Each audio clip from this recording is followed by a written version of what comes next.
There's a house in the Bicol region with a rooftop deck built for watching typhoon clouds turn orange, a peely tree already dropping nuts in the yard, and a price so low you'll ask twice. 15,170. Not a typo. Not a shack. A real house. With a real title. In a real town most Americans couldn't find on a map. That's town number 10. We start at number 1.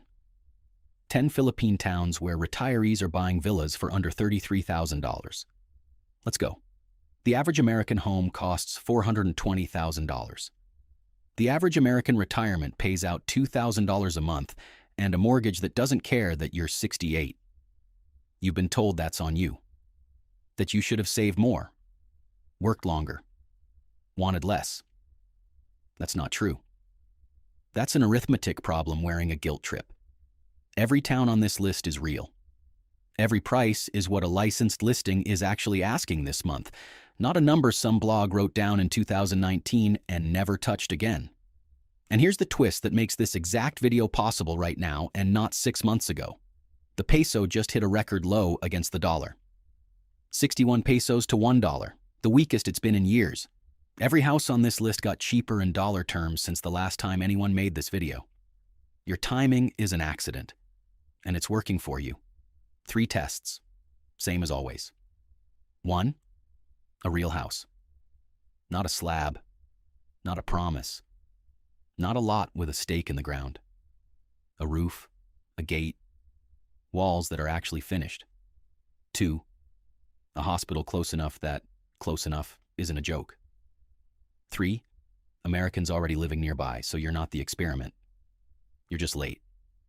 10 towns. Let's find out what a collapsing peso buys you.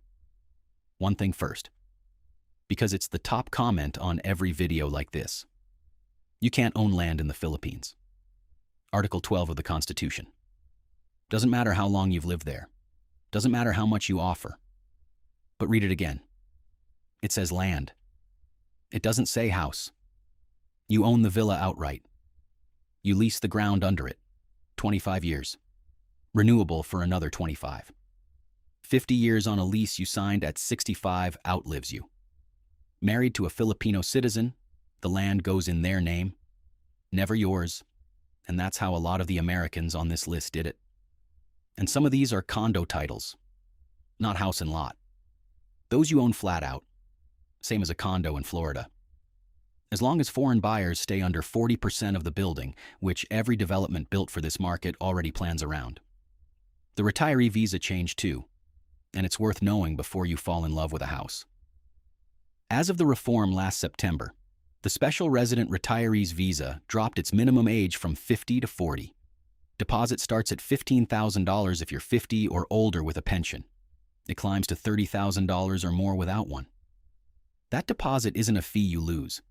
It sits in a Philippine bank, earns interest, and a lot of retirees convert it straight into the down payment on the house we're about to show you. 10 towns. First up on the list is Dipolog City. Dipolog City, Zamboanga del Norte, Mindanao. Population, roughly 137,000. 3-bedroom house, 2 bathrooms, 97 square meters of floor space, near the city's own airport, with an open balcony that catches the afternoon wind off the bay. 32,415. They call it the Orchid City, and the waterfront Sunset Boulevard is exactly what it sounds like. The whole town shows up in the evening to watch the sky do something the sky in Ohio never does. There's a festival every October, the Dahunog sa Dipolog, drums, and street dancing that shuts the main road down for a day. And 20 minutes up the coast is Dapitan, where a young doctor named Yosan C. Rizal was exiled by the Spanish for writing 2 novels, and instead of disappearing quietly, he built the town a water system, opened a free school, and did eye surgery on people who sailed in to find him. You can visit the shrine on your lunch break. The catch. Dipolog has its own provincial hospital, which handles most of what you'd need. Anything genuinely serious, a real cardiac event, a major surgery, still routes south to Zamboanga City, several hours away. And the American retiree community here is thin on the ground. You won't find the built-in expat scene some of these other towns have. You'd be early, not late. Town number 2 sits 15 minutes from a real city, and the house costs less than a good used car. Pavia, Iloilo, Western Visayas. Population around 55,000. New build house, 1 bedroom, in a gated subdivision 10 minutes north of Iloilo City proper. 29,180. Iloilo is the city everyone who's done this research already knows. A real airport, a heritage downtown of century-old stone mansions, a river esplanade you can walk for 2 miles without hitting a stoplight. Pavia is the quiet edge of it. You get the subdivision, the security gate, the paved road, and a 15-minute tricycle ride puts you inside one of the most livable mid-sized cities in the country. There's a Bachoy stall near the plaza that's been in the same family for 3 generations, and a bowl costs less than $1. The catch. This is a starter unit. 1 bedroom, entry-level finish, the kind of house you renovate over your first year, not the kind you move into and never touch. If you need 3 bedrooms for the grandkids' visit, this isn't the one. It's the cheapest real foothold in one of the best-connected mid-sized cities on this list, and that's the trade. Town number 3 costs the exact same as the last one, and it buys you a completely different life. Bacong, Negros Oriental. Population around 41,000. New build unit, gated community, 10 minutes south of a university city with one of the best hospitals in the Visayas. 29,180. Dumaguete is the name everyone already knows, the city every retiree list puts near the top, a genuine American and European retiree community that's been building for decades, cafes that have run on English for 30 years, Silliman University anchoring the whole town. Bacong is the affordable seat next to it. Same hospital, same expat network, same airport, a fraction of Dumaguete's own asking prices, which start well north of $35,000 for anything comparable. Bacong's own church has the tallest bell tower in the province, built tall enough, locals say, that it doubled as a pirate watch centuries ago. The catch. It's small. Same starter unit trade-off as Pavia. And Bacong is genuinely a bedroom town. If you want your own plaza, your own identity, your own reason to say you live somewhere and not just outside Dumaguete, this isn't it. If you want Dumaguete's whole support system at 2/3 off, this is exactly it. 3 in, 7 to go, and the prices are about to drop hard. Quick ask. If you're from Iloilo, Cebu, or Negros and you know something about these towns I didn't cover, put it in the comments. I read every one, and half of what ends up in these videos started as a comment on the last one. Town number 4 is the gateway to some of the best diving in the country, and nobody outside the Philippines has heard of it. Bogo City, northern Cebu. Population around 90,000. 2-story row house, 2 bedrooms, in a fenced development. 27,550. Bogo sits at the top of Cebu's North Road, and from here you're a short boat ride from Capitancillo Islet, a sandbar and coral wall that dive boats from 3 provinces come to visit, and you'll have it closer than any of them. There's a hilltop shrine over the city that lights up at night and can be seen from boats offshore. Cebu City itself, with its malls, specialists, and international flights, is a few hours south down a coastal highway. Not a same-day errand, but not an ordeal either. The catch. This is a row house, not a standalone villa. You'll share a wall. And a few hours to Cebu City means exactly that on a bad traffic day. If a hospital 30 minutes away is non-negotiable for you, keep this one in mind, but keep scrolling too. Town number 5 is famous for a shark that only shows up once nearly every visitor sees it. Daanbantayan, the very northern tip of Cebu. Population around 93,000. 2-story townhouse, 50 square meters of floor space, in a gated subdivision. 27,450. This is the jump-off town for Malapascua Island, and Malapascua is one of maybe 3 places on Earth where thresher sharks show up at a cleaning station in shallow water, reliably enough that dive shops build their whole business around a nearly guaranteed sighting. You'd live on the mainland, 20 minutes by boat from divers who fly in from 4 continents for what would be your Tuesday. The catch. and it's a real one. Daanbantayan's own hospital handles the basics. For anything serious, Cebu City is genuinely far. Over 100 kilometers of coastal road, 3 to 4 hours by bus. You're buying proximity to something extraordinary and trading away proximity to a real emergency room. Know which one matters more to you before you sign anything? Town number 6 has a Christmas festival that runs for 5 straight weeks, and a hospital 50 minutes away that's actually good. Tanjay City, Negros Oriental. Population around 83,000.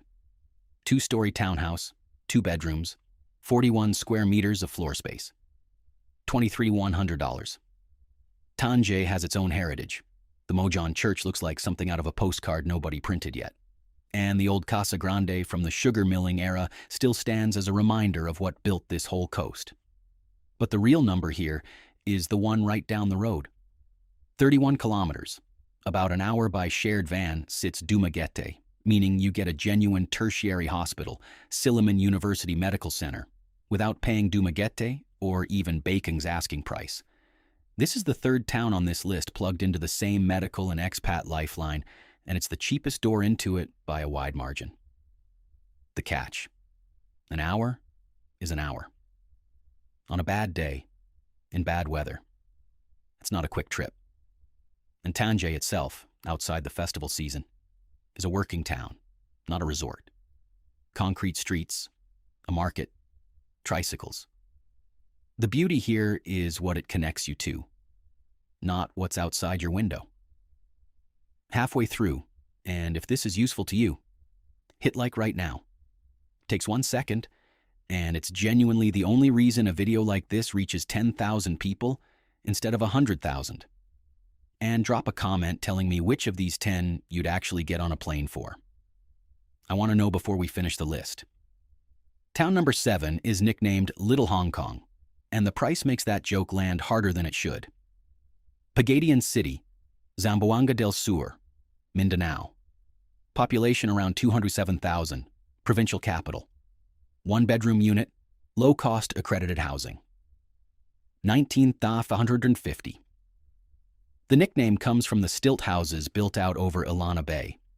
The whole waterfront community lives above the water, and City Hall sits dramatically on a hill looking down over it.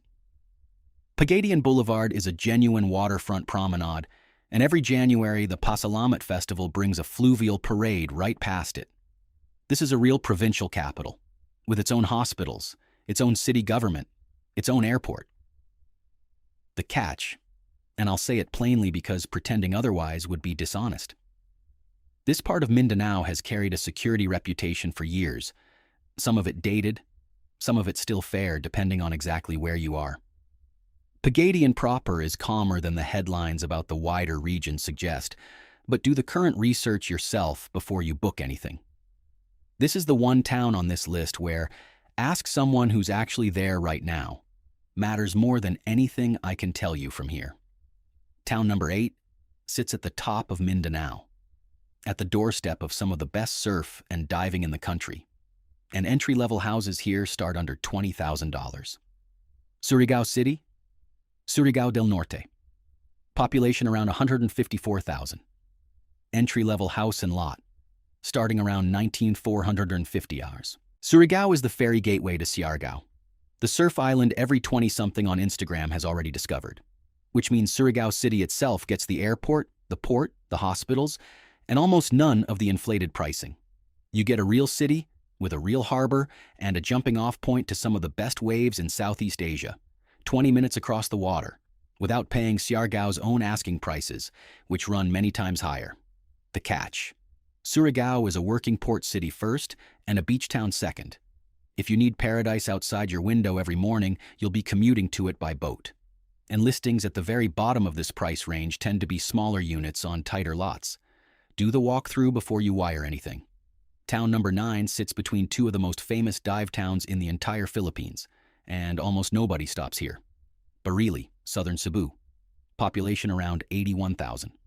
1-bedroom house, compact floor plan, near the coastal highway. 18,640. Barili is the town in between. Molbol, with its sardine run and free diving schools, sits one way up the coast, and Oslob, where boats take you out to swim with whale sharks most mornings of the year, sits the other. Barili gets neither the fame nor the markup. What it does have is Mantayupan Falls, one of the largest waterfalls in Cebu, and a century-old stone church in the town center that survived worse earthquakes than most buildings in California. A 20-minute ride puts you at either famous beach. The house price doesn't know either of them exists. The catch. This is a small, basic unit, a real starter home, not a villa in the postcard sense. And Barili's own hospital is district level. Anything serious means Cebu City, an hour and a half to 2 hours north depending on where the traffic is that day. One more before the final town, because it's the one everyone asks about after they've already watched the whole video and forgotten to do it. If you want the next one of these the day it goes up, different country, same rule that every price has to be real. Subscribe to Your Life Abroad while you're thinking about it. It's free, and it's the only thing that tells me to keep doing this research instead of something easier. And now, the cheapest real house in this entire video, in a city most Americans have never once said out loud. Sorsogon City, the Bacong region, southern Luzon. Population around 182,000. The provincial capital. 2-story house in a gated subdivision. Brand new. 15,170. $15,170. That's less than a used pickup truck. That's the whole house. Sorsogon is 68 kilometers from Donsol, and Donsol is one of the very few places on this planet where whale sharks, the largest fish in the ocean, gather reliably enough that bud-ending season, February through May, has its own tourism board. You could live in Sorsogon City and be in the water with a 40-foot fish before lunch, seasonally, on a boat that costs less than dinner out. Sorsogon itself throws the Pili Festival every year, honoring the native Pili nut this whole province is built on, and the plaza fills up for a week straight. Independent cost of living data puts this among the cheapest cities in the entire country to actually live in. We're talking a few $100s a month for the basics, not a typo, not a promotional rate. The catch. Sorsogon's own provincial hospital is real but thin, fine for the ordinary, not the place you'd want for something major. Legazpi City, with the region's real tertiary hospital, is roughly 90 minutes to 2 hours away. And this particular listing is a compact starter floor plan. 18 square meters, a first home, not a forever mansion. For $15,000, in a country where the whale sharks show up on schedule, that's not a complaint. That's the deal. 10 towns. From an orchid city on Mindanao's northern coast to a Pili farm 68 kilometers from a fish the size of a school bus. Here's the thing I actually want you to sit with. Nothing about you changed between these 10 towns. You're not smarter in Sorsogon than you were in Ohio. You didn't suddenly earn more. The exact same check lands in the exact same account on the exact same day of the month. The only thing that moved is which country it lands in. And right now, with the peso sitting at a record low, that same check buys more of that country than it has in years. And no, none of this is easy. And I'm not going to pretend it is. Because that's the whole thing. You'd be far from the people who matter most. The hospital is smaller than the one you know. The land under your own house will never technically be yours. The visa is paperwork. And paperwork is annoying at every age, but especially this one. But you'd own the house outright. You'd have 50 years on the ground under it if you want them. And you'd wake up somewhere that still has a use for a person your age instead of a spreadsheet that doesn't. Every American already living in these 10 towns ran these same numbers once, felt the same hesitation you're feeling right now, and got on the plane anyway. They're not braver than you. They just did the math before the fear did. Subscribe to Your Life Abroad. Every other day, I pick a country and go through the actual listings until I find the ones that don't make sense on paper. Like $15,000 for a house near a whale shark migration. Drop a comment. Which of these 10 would you actually move into? I read every single one, and they're exactly how I decide which town gets the deep dive next. And if you've already made the jump to any of these, or anywhere else, Tell us where. The best towns on this channel didn't come from a spreadsheet. They came from the comments. Until next